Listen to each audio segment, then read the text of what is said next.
Welcome back, everyone, to OpenLine. We are talking about pharmacists. It's American Pharmacist Month. I didn't know you guys had a month. I mean, congratulations. Thank you. But there are a lot of challenges out there, and many of us go to pharmacies and use pharmacies, and so it's good to kind of get a sense of what's going on. Executive Director of the Tennessee Pharmacists Association is with us, Anthony Pudlo, and I said we're going to talk about rural pharmacies, but we have another caller here. Let's take that first. Let's go to Cherie. Is that right, Cherie? It's Cherie. Yeah, it's more of a comment because I live in Madison, Tennessee, and I go to the Madison Kroger, and I'm going to tell you, I've been there for years. Would not go anywhere else.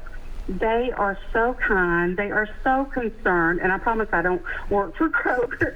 But, yesterday, because I went and got that makes I've had 5 of the COVID so far of the vaccine. So yesterday I went and got the new one.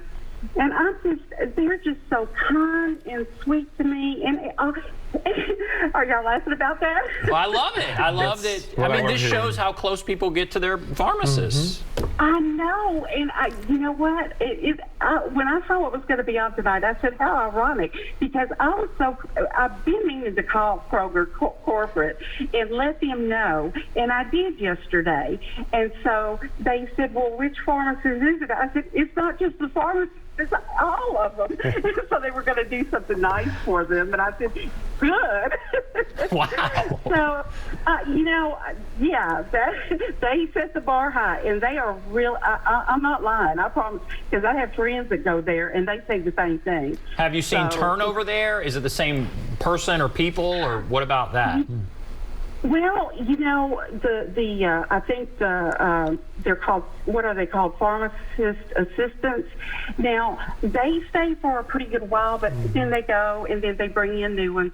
But I don't know, their training must be, they don't get stressed out. It's like when they're talking to you, you're the only person that matters, and they do everybody that way. Wow. But, well, thank you. I would never go anywhere else. And anybody that lives around Madison, Old Hickory, Villasville, Hendersonville, if you want a good pharmacy, go to Kroger in Madison. It's wonderful. All right. Next time you go, there's going to be a long line, and it's going to be a whole different story. I'm just kidding. Okay, great. Well, thank you, Cherie. Thank you for calling in. What do you think of that? It speaks to everything we know about pharmacists. For the longest time, pharmacists have been one of the most trusted healthcare professionals in the country. We reference American Pharmacist Month, and that's the kind of stuff that I love hearing. That's what this month is all about, is to just more or less go and thank your local pharmacist, your local pharmacy technician, the entire staff for everything they do. This is the time for everything they've done, whether it's just throughout the course of the pandemic or before. Pharmacy technicians, pharmacists, this whole month we use this as a time to recognize wherever you find a pharmacist.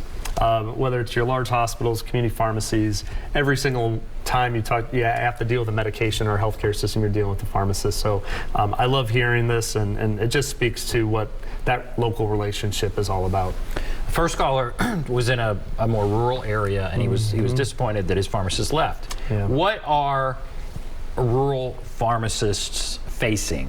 What are some of the challenges they're dealing with right now? Right. And I know earlier we were talking about some of the pressures in the payment mechanisms for pharmacists, primarily around how medications are reimbursed at the local pharmacy. And I would say that is just the ongoing stressor for any pharmacy.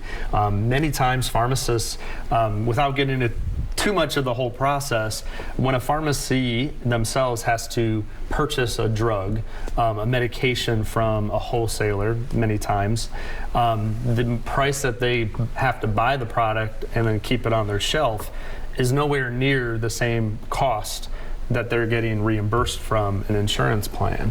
And there's been some efforts nationally and even at the state level to try to offer a more fair process for pharmacists to be compensated. And don't get me wrong, pharmacists are really trying to be good stewards and trying to find the cheapest medication of that specific kind that they're trying to get. But there's definitely a lot of pressures. And I would say even at the national level, we have a lot of conversation with our colleagues in Congress about things that they can do with some of the aspects within the Medicare system that can try to address that. We have this regular conversation with state legislators and our colleagues at TennCare about what we can do here at the state level. But there's pressures, no doubt. Every day it's a battle when pharmacists are actually losing money every time they have to dispense a certain type of medication or a group of medications. It's not easy. How many pharmacists are, I mean, so we've had two different types of calls here. We've had somebody here in Nashville who goes to Kroger, and that seems like a bigger corporate sort of situation, Walgreens. Then you have a more rural situation where it was independently owned perhaps, and then sold to maybe a bigger thing. How many are the independently owned, and are we losing those, and are they being bought up by the Walgreens and that kind of thing, or what about that? Yeah, it's a good question, and the numbers are constantly changing, but I would say from the most recent numbers I had seen about community-based pharmacies in the state, there's roughly about 1,200. And if you kind of divide those up, you have some of those, about a third of them are independently owned community-based pharmacies. Another third are your grocery store type, mass merchant type locations, and probably the other third are your more national chain pharmacies as well. And I think the numbers, even if you go back the last 5-10 years, that you can see some dwindling numbers for independent pharmacy, independently owned pharmacy. But I think with some of the pressures that we've been talking about, and some of the innovation that some pharmacies have been trying to do to overcome that, we're actually seeing a little bit of a resurgence in terms of what independent pharmacy can be able to demonstrate to groups and to communities, and why and how they can better serve the needs. So it's somewhat stabilized if you look at it over the course of probably the last decade or so, but at the same time, I do still know that that number is always of concern to me as I see what's happening across the board, and it's not just independent, it's not just chain, it is what the impact across community pharmacy is right now. Let's go back to the phones. Let's go to Bob. Hello, Bob.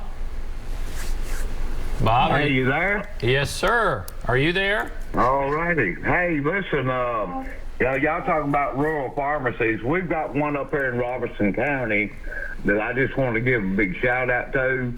I don't know if anybody's ever heard of Southside Drugs. It's on South Main and Railroad. You know But they've Southside. been there since like 1940 something, I don't know, long time, and it's kind of weird. You know, the pharmacist, I went in there to get a prescription, and for blood pressure, and they were selling turnip grains in the pharmacy, and he said, if you get eat these turnip grains, you won't need these pills.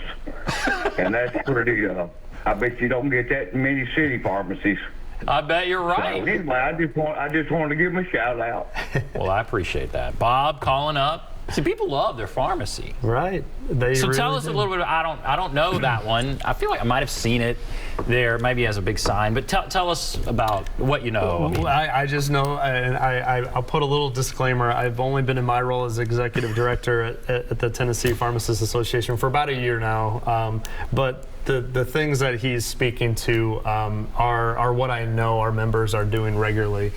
These pharmacies are the Main Street pharmacy that is a pillar of their community, and many times these communities can't maybe also sustain a whole hospital at times, but it's maybe the local pharmacy and a local physician or maybe a nurse practitioner, and they're the healthcare of that town. And how he's describing his experience is exactly what we hear all the time. And that's again what keeps me going, and knowing that the impact of what our pharmacists in the state are doing in serving the needs of their community, that's what it's all about. How much schooling does it take to become a pharmacist, and how many are in the pipeline? Are we seeing plenty of people going into the business or the industry, or not? Yeah, it's a great question. So pharmacists themselves go through at least, I would say, 6 years of schooling. They have usually at least 4 years of graduate training to becoming a pharmacist. There's some programs that have accelerated programs now where it's maybe 3.5 years of graduate training, but at least 6 years of schooling. And we're actually seeing a growing trend of pharmacists going through additional postgraduate training that you might see very common with physicians, where they're really getting this extra specialized training to meet the needs of a very unique kind of niche, whether it's patients that are in critical care needs, like in the ER or the hospital, to pediatric patients or those that are receiving cancer treatment and oncology. So yes, at least 6 years, sometimes more. 6 years, does that include college? Yeah. So college and then 2 years of graduate. So a lot of pharmacists are maybe going through just 2 to 3 years of undergraduate training. They may not necessarily have to have a full undergraduate degree, but as long as they have prerequisites. We are very fortunate in the state of Tennessee. There's actually 6 colleges of pharmacy, kind of corner to corner in the state, that have all sorts of different opportunities for the pipeline to pursue, whether you're looking at a large institution like the University of Tennessee, to East Tennessee State University, to Union, Lipscomb, Belmont, who else am I missing in there? There's a lot of schools that I think give a lot of students options. And in terms of the pipeline, it's interesting. I think right now we are seeing a slight decline in interest in the profession for some of the reasons we've talked about. When they see some of the workplace conditions, it doesn't seem to be as appealing. What I usually tell, if it's high school students or individuals in undergraduate programs, is that there are so many more opportunities to utilize your doctorate in pharmacy degree that you receive that are not just your traditional community or hospital-based pharmacy practice settings. And so I think we encourage people to look at all options, but you never know what your niche is going to be as you go through college and through your graduate training, but there's lots of opportunities. Very interesting. All right, we'll take a break. Continue this discussion, take more calls, and if you want to call in, there's the number, 615-737-PLUS, 615-737-7587. We'll take a break. We'll be back right after this.